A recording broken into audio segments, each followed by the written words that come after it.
అంత డబ్బంటే ఏమా ఎలా ఉంది? కూర్చో కూర్చో. క్యాన్సర్ అంటున్నారా? 6 నెలల్లో ఒకసారి వచ్చిందిగా, అదేనా? అదే అయింది నాన్న. మళ్ళీ మరప్పుడు సుబ్బారావు డాక్టర్ మందులు ఇస్తే తగ్గిందిగా, అవే ఇస్తే పోయేది. అది కాదు నాన్న. ఏదైనా చిన్న హాస్పిటల్కి తీసుకెళ్లాల్సింది, ఇక్కడ చేర్చావు. అమ్మా ఇదేంట తల్లి, నీ క్యాన్సర్ అంటే? ఊరుకోమ్మా. ఏమన్నారయ్యా డాక్టరు?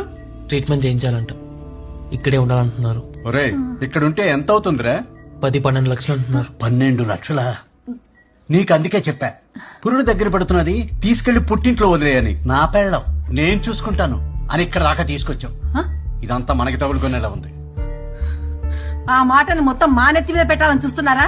ఇది మొత్తం మీ బాధ్యతే. అవునా? జబ్బొచ్చింది నా కొడుక్కి కాదు, నీకు.